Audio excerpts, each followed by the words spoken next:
Hello, good afternoon everyone. आज के lecture में हम क्या देखेंगे? 51 से क्वेश्चन सॉल्व करेंगे। हमने लास्ट लेक्चर में 50 क्वेश्चन सॉल्व कर लिए थे। जो हमारा टॉपिक था वो भारत धार्मिक सामाजिक सुधार आंदोलन, धार्मिक सामाजिक सुधार आंदोलन। तो ये हमारा टॉपिक है। इसके ऊपर हमको बहुत सारे क्वेश्चन सॉल्व करने हैं, तो इसके लिए हमको ज़्यादा लेक्चर लगेंगे। एक लेक्चर में हमने कितने क्वेश्चन सॉल्व कर लिए थे? तो 50 क्वेश्चन हमने सॉल्व कर लिए थे। आज के लेक्चर में हम 51वें क्वेश्चन से देखेंगे। तो सत्यार्थी प्रकाश किसके द्वारा लिखी गई पुस्तक है? तो किसके द्वारा? दयानंद सरस्वती के द्वारा। सेम यही क्वेश्चन है, तो ये इसका भी आंसर कौन सा रहेगा? इसमें से कोई नहीं, दयानंद सरस्वती है। सत्यार्थी प्रकाश पवित्र पुस्तक है, किसकी है? तो आर्य समाज की पुस्तक है। सत्यार्थी प्रकाश के लेखक कौन है? तो ये भी हमारा दयानंद सरस्वती।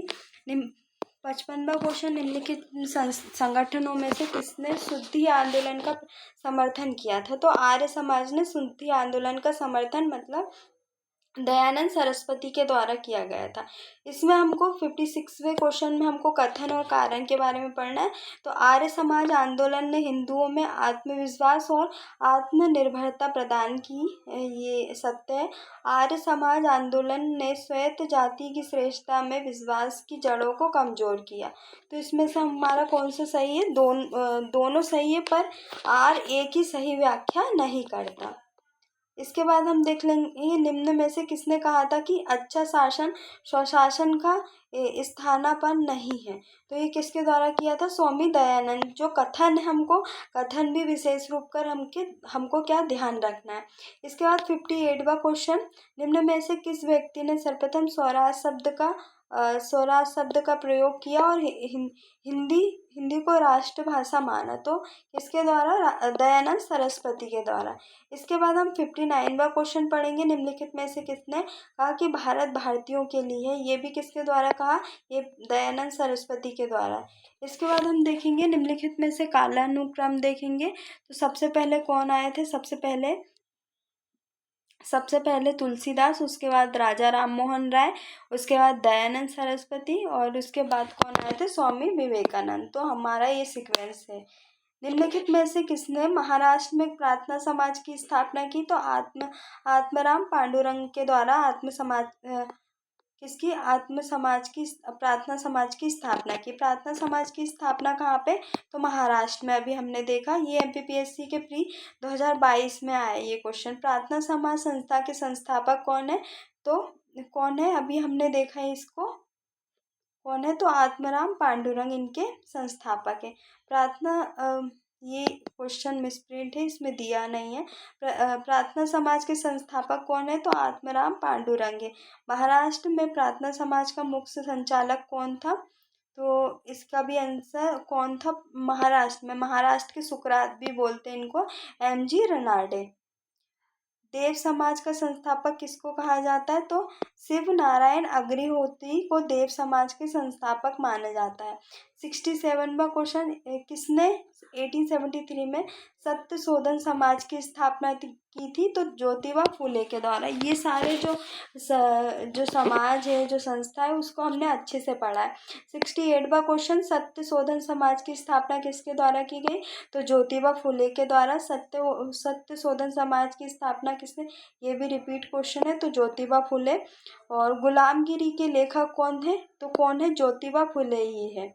इसके बाद 71वां क्वेश्चन, सत्य शोधन आंदोलन चलाया था, तो किसके द्वारा चलाया गया था? ज्योतिबा फुले के द्वारा। महात्मा ज्योतिबा फुले द्वारा किस संगठन की स्थापना की गई थी? तो सत्य शोधन समाज की स्थापना। 73वां क्वेश्चन, पिछड़े वर्गों का उत्थान किसका मुख्य कार्यक्रम था? तो ये सत्य शोधन समाज का मुख्य कार्यक्रम था। इसके बाद देखेंगे 74वां क्वेश्चन, सत्य शोधन समाज के संस्थापक कौन थे जिनका प्रारंभ जोर सत्य की खोज पर किया था? तो ये किसके द्वारा? ज्योतिबा फुले। सत्य शोधन समाज ने संगठित किया था तो महाराष्ट्र में एक जाति विरोध आंदोलन। इसका आंसर कौन सा? ये सी से आंसर ठीक है। महाराष्ट्र में एक जाति विरोध आंदोलन। इसके बाद 76वां क्वेश्चन, ज्योतिबा फुले संबंधित है तो किससे संबंधित है? जाति विरोधी आंदोलन से संबंधित है। सत्य शोधन समाज की स्थापना किसने की थी? तो ये रिपीट क्वेश्चन आ रहा है, ज्योतिबा फुले के द्वारा। 78वां क्वेश्चन, वहाँ बंगाली नेता कौन था जिसने सामाजिक धार्मिक सुधारों का विरोध किया और रूढ़िवादिता का समर्थन किया? तो किसके द्वारा किया? राधाकांत देव के द्वारा किया गया। इनके बारे में हम पढ़ लेते हैं। राजा राधाकांत देव ने 1830 में बंगाल में धर्म सभा की स्थापना की और सामाजिक धार्मिक सुधारों का विरोध किया और रूढ़िवादिता का समर्थन किया। 79वां क्वेश्चन, राधा स्वामी सत्संग के संस्थापक कौन है? तो शिव दयाल साहिब ने की थी। इसके बारे में हम जो हिस्ट्री के लेक्चर है उसमें हमने अच्छे से इसके बारे में पढ़ा है। 80 क्वेश्चन, महाराष्ट्र के किस सुधारक को लोकहितवादी कहा जाता है? तो किसको? गोपाल हरि देशमुख को। ये MPPSC के 1995 में ये क्वेश्चन आया था। 81वां क्वेश्चन, लोकहितवादी उपनाम किसे जाना जाता है? तो उपनाम से गोविंद हरि देशमुख को जाना जाता है। महाराष्ट्र में विधवा पुनर्विवाह हेतु अभियान का नेतृत्व किसके द्वारा किया गया था? तो विष्णु परशुराम पंडित के द्वारा इसका नेतृत्व किया गया था। 83वां क्वेश्चन, 19वीं सदी के महानतम पारसी समाज सुधारक थे तो कौन थे? बहराम जी एम मालावारी। इनके बारे में हम पढ़ लेते हैं। 19वीं सदी के महानतम पारसी समाज सुधारक महराम जी एम मालावारी थे। इनका जन्म बड़ौदा के पारसी परिवार में 1853 ईस्वी में हुआ था। इन्होंने बाल विवाह के खिलाफ तथा विधवा विवाह के समर्थन में एक परिपत्र का संपादन किया था। 1891 ईस्वी का संपत्ति आयु अधिनियम इन्हीं के प्रयासों से पारित हुआ था। 84वां question, the age of consent act किस वर्ष पारित हुआ था? तो 1891 में ये एक्ट पारित हुआ था। उसके बाद हम देखेंगे, ये कथन का है तो हम इसको नहीं देखते हैं। 86वां क्वेश्चन, तो 86वां क्वेश्चन, निम्नलिखित में से हमको क्या देखना है? उसमें से सुमेलित नहीं है। तो सर्वेंट ऑफ इंडिया सोसाइटी की स्थापना GK गोखले ने की थी। Social service league NM Joshi के द्वारा। सेवा समिति HN कुंजरू के द्वारा। Social reform association Shri Ram Vajpayee के द्वारा नहीं की गई थी। तो आंसर हमारा ये सही रहेगा। इसके बाद हम देखेंगे 87वां क्वेश्चन, विधवा पुनर्विवाह को प्रोत्साहित करने के उद्देश्य से 1871 में राजमुद्री सोशल रिफॉर्म एसोसिएशन स्थापित किया गया था। तो किसके द्वारा? वीरेश लिंगन के द्वारा इसको स्थापित किया था। इसके बाद हम देखेंगे 88वां क्वेश्चन, भारतीय स्वतंत्रता आंदोलन के समय राष्ट्रीय सामाजिक सम्मेलन नेशनल सोशल कॉन्फ्रेंस का गठन किया गया था। तो किसके उत्तरदायी कौन था? कौन सा कारण उत्तरदायी है? तो भारतीय राष्ट्रीय कांग्रेस अपने कार्यक्रमों में सामाजिक सुधारों को नहीं रखना चाहती थी, इसलिए प्रस्तुत उद्देश्य के लिए उसने अलग से संगठन बनाने का सुझाव दिया था। ये UPSC 2012 में ये क्वेश्चन आया था। निम्नलिखित कथनों पर विचार करना है कि आर्य समाज की स्थापना 1835 में हुई थी और लाला लाजपत राय ने आर्य समाज के उस आग्रह का विरोध किया था जो उसके अपने समाज सुधार समर्थक कार्यक्रमों के समर्थन में के वेदों को आप्त प्रमाण मानने को लेकर था। तो इसमें हमारा D तीसरा और चौथा हमारा आंसर ठीक। ये दोनों ही हमारे क्या गलत है? ये दोनों हमारे ठीक है। इसके बाद देखेंगे 90 क्वेश्चन हमारा 1856 में पारित कानून धार्मिक असुविधा कानून। ये हमारा क्वेश्चन ही थोड़ा मिसप्रिंट है, तो हम 91 में देखेंगे। हिंदू विधवा पुनर्विवाह अधिनियम किस वर्ष पारित हुआ था? तो 1857 में ये पारित हुआ था। इसके बाद 92वां, पश्चिमी भारत के D.K. केरवे का निम्नलिखित में से किस संदर्भ में आता है? तो इसके दो आंसर है, स्त्री शिक्षा और विधवा पुनर्विवाह।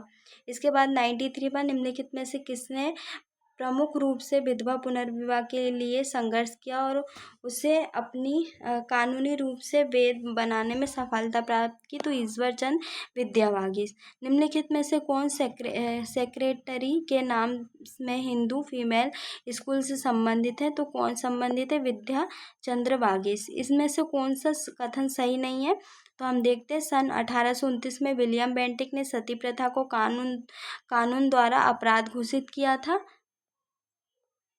इसमें से डी हमारा, तो ये एमपीपीएससी का राजा राममोहन राय सती प्रथा का क्या समर्थन किया था। 96 व 1843 के एक्ट 5 ने किस कानून को कानूनी बना दिया था, तो गुलामी को,